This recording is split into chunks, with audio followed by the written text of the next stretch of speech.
अस्सलामुअलैकुम जनाब, मैं अपने सब भाइयों को अपने YouTube channel Shoaib Gondal vlogs में वेलकम कहता हूं। इसके साथ ही जनाब उन दोस्तों से रिक्वेस्ट करता हूं कि मेरे यूट्यूब चैनल को सब्सक्राइब कर लें जिन्होंने अभी तक मेरे चैनल को सब्सक्राइब नहीं किया। तो आज का जो टॉपिक है जनाब, वो टॉपिक है कि हमने बैंक स्टेटमेंट किस तरह बनवानी है, अपना अकाउंट किस तरह ओपन करवाना है, कौन सी चीज़ें रिक्वायर्ड होंगी जो कि हम बैंक में लेके जाएंगे और हमारा बैंक अकाउंट ओपन होगा। इसके अलावा जनाब हमने NTN किस तरह बनवाना है, मीन के टैक्स नंबर किस तरह लेना है। इसके अलावा जनाब हमने चैम्बर ऑफ कॉमर्स की लेनी है मेंबरशिप। तो इन तीन चीज़ों के लिए जो डॉक्यूमेंट्स रिक्वायर्ड होंगे वो मैं आपको बताने जा रहा हूँ। सबसे पहले आपने मेरी वीडियो को स्किप नहीं करना, एंड तक देखना है। मेरे चैनल को सब्सक्राइब कर लें अगर सब्सक्राइब नहीं किया हुआ, और शेयर करें अपने दोस्तों को। जनाब तो चलते हैं अपने टॉपिक की तरफ।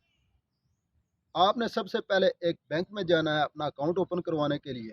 तो आपको ज़रूरत होगी आपके बिजनेस अकाउंट के लिए एक लेटर हेड की। मीन के आप एक कारोबार करते हैं तो आपके पास लेटर हेड होता है जिसके ऊपर आप तफसील लिख के कस्टमर को देते हैं। उसके अलावा एक ज़रूरत होगी आपको स्टैंप की अपने कारोबार के, जिसके ऊपर आपका फ़ोन नंबर होता है। और इसके अलावा आपको ज़रूरत होगी कि एक आपने अपना विजिटिंग कार्ड लेके बैंक में चले जाना है। आपने बैंक के मैनेजर को बोलना है कि जनाब मेरा बिजनेस अकाउंट ओपन कर दें। वो ये तीन चीज़ें लेंगे और आपका ओपन कर देंगे बिजनेस अकाउंट। इसके अलावा यही चीज़ें लेके आपने एक मेंटेनेंस लेटर लेके बैंक के अकाउंट का आपने चले जाना है जनाब FBR के ऑफिस में। जब आप FBR के ऑफिस में जाते हैं तो आप उनको बताएंगे कि मुझे NTN की ज़रूरत है, ठीक है।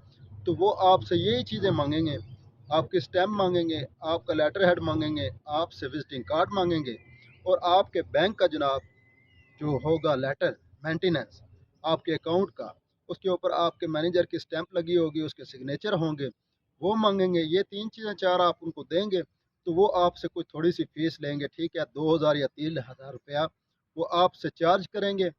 वो आप उनको देंगे तो आपका जनाब वो बना देंगे NTN नंबर। इसके अलावा जनाब तीसरी चीज़ होगी आपने जनाब बनवानी है अपनी चैम्बर ऑफ कॉमर्स की मेंबरशिप। तो आप यही चीज़ें लेके आप अपना 1 साल के गोशवारे जिसको कहते हैं, जब आपका चैम्बर ऑफ कॉमर्स की मेंबरशिप बनवानी होती है तो ये चीज़ ज़रूरी होती है कि आपकी 1 साल की रिटर्न की ज़रूरत होती है। आपने अपनी FBR की 1 साल की रिटर्न्स ले लेनी है, अपने बैंक का मेंटेनेंस लेटर ले लेना है। इसके अलावा जनाब आपने एक स्टैंप और अपना लेटर हेड की कॉपी ले लेनी है। ये 4-5 चीज़ें जो हैं ये लेके आपने एक विजिटिंग कार्ड, ठीक है, 2 पिक्चर आपने वाइट बैकग्राउंड में ले लेनी है। ये लेके आपने चले जाना जनाब चैम्बर ऑफ कॉमर्स के ऑफिस, ठीक है। आपने यही चीज़ें उनको देनी है और उनको बताना है कि जनाब मैं फ़लाँ जगह पे कारोबार कर रहा हूँ, तो आप काइंडली मुझे चैम्बर ऑफ कॉमर्स की मेंबरशिप बना दें। वो आपसे ये चीज़ें चार्ज करेंगे, लेके आपसे 4 से 5 हज़ार रुपया चार्ज करेंगे, ठीक है। और आपको जनाब वो चैम्बर ऑफ कॉमर्स की मेंबरशिप दे देंगे। जब ये चीज़ें आपकी बन जाएंगी तो 6 से 7 मंथ के अंदर आपको चैम्बर ऑफ कॉमर्स अपना जनाब वो एक सर्टिफिकेट इशू करेंगे, जारी करेंगे, ठीक है। उसके अलावा आपको एक कार्ड जारी करेंगे जिसके ऊपर उनका सारा एड्रेस लिखा होगा, उनका फ़ोन नंबर लिखा हुआ होगा। ये सारी चीज़ें जब आप इकट्ठी कर लेंगे उस वक्त तक आपकी ये तीनों चीज़ें मैच हो रही होंगी। एक तो आपकी बैंक स्टेटमेंट का नाम आपके बिज़नेस का, दूसरा आपकी गवाही दे रहा होगा कि आपका NTN FBR वाले। इसके अलावा तीसरी चीज़ जो मेन इदारा है वो है चैम्बर ऑफ कॉमर्स।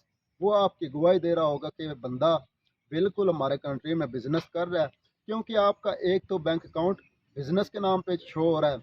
इसके अलावा जनाब आपकी चैम्बर ऑफ कॉमर्स बिज़नेस के नाम पे शो हो रही है। उसके अलावा जनाब आपका NTN FBR से रजिस्टर्ड है। किसी भी बंदे को अगर चेक करना हो आपका बिज़नेस कि हाँ आया कि ये बंदा बिज़नेस कर भी रहा है या नहीं कर रहा, तो वो खुद जिसके पास आपका नंबर है ID कार्ड का, वो खुद घर बैठ के भी आपका देख सकता है स्टेटस कि ये बिज़नेस कर रहा है या नहीं। ये तीन चीज़ें जो होती हैं ये बेसिक चीज़ें हैं, ये हर सूरत में ज़रूरत पड़ती है किसी कंट्री का भी वीज़ा अप्लाई करने के लिए, और ये लोग इन चीज़ों को वेरीफाई करते हैं, ठीक है। अक्सर औक़ात हम ये चीज़ें लगाते नहीं हैं, हम सिंपली 2-4 लाख की स्टेटमेंट लगा के अपने बैंक को अच्छे से रन नहीं करते और जनाब वीज़ा अप्लाई कर देते हैं, हो जाता है रिजेक्ट। ऑब्जेक्शन लगा के वो यही बताते हैं कि हमें शक है जनाब कि आप हमारा कंट्री लीव नहीं करोगे। इस वजह से मैं ये कहता हूँ कि सबसे पहले जनाब आप ये तीन चीज़ें तैयार करें। ये जब आपकी रेडी हो जाए उसके बाद आप कोई भी कदम उठाएं, किसी भी कंट्री का वीज़ा अप्लाई करें, क्योंकि यूरोप जो है ये 3 चीज़ें लाजमी देखते हैं। अगर ये इन्होंने वेरिफिकेशन करनी हो तो ये बैंक से वेरीफाई कर लेते हैं। अगर बैंक से वेरीफाई नहीं करते तो आपके चैम्बर ऑफ कॉमर्स के ऑफिस में कॉल करके उनसे वेरीफाई कर लेते हैं। अगर उनसे वेरीफाई नहीं करते तो तीसरा ये आपके NTN नंबर से, नेशनल टैक्स पेयर नंबर से ऑनलाइन खुद ही चेक करके FBR के वेबसाइट से ये देख लेते हैं कि बंदा आया कि वाकई बिजनेस कर रहा है या कि झूठ बोल रहा है। ठीक है, तो मैंने ये चीज़ें आपको बता दी हैं, ये सारी चीज़ें। तो आपकी जनाब फाइल हो जाएगी कंप्लीट। उसके बाद आप एलिजिबल होंगे किसी भी कंट्री का वीज़ा अप्लाई करने के लिए। मैं तो ये आपको प्रेफर करूँगा कि आप कम से कम 1 साल अपनी इन चीज़ों को टाइम दें। 1 साल में अपनी बैंक के स्टेटमेंट को तैयार करें, अपने बैंक को अच्छे से रन करें, अपने स्टेटमेंट को मैनेज करें। ये चीज़ जब आप मैनेज कर लेंगे, सबसे पहली चीज़ तो आपकी स्टेटमेंट होती है जो अच्छे से मैनेज नहीं होती, जिससे आप पकड़े जाते हैं। ठीक है, बाकी 2 चीज़ें हैं ही आपके पास ओरिजिनल। एक तो इनका जितना टाइम पीरियड ज़्यादा होता जाएगा, जितनी ये चीज़ें पुरानी होती जाएंगी, ये आपके लिए एक वैलिड पॉइंट होगा जो कि ये शो करेगा कि बंदा वाकई रिस्पॉन्सिबल है अपने कंट्री में। ये सारी चीज़ें लगा के अगर आपके पास शादीशुदा हैं तो अपनी मैरिज का सर्टिफिकेट है जिसको MRC बोलते हैं, वो लगाएं। वो लगा के जनाब, अगर आपके पास कोई आपकी ज़मीन है उसके फ़र्ज़ लगाएं। वो लगा के जनाब आप ये सारी चीज़ें मैनेज करके आप अपनी फ़ाइल को सबमिट करवाएं। इंशाअल्लाह अल्लाह के हुक्म से आपका वीज़ा अप्रूव होगा। इसके साथ ही अपने भाई को इजाज़त दें और मेरे चैनल को सब्सक्राइब करें और आगे शेयर करें। Thank you so much.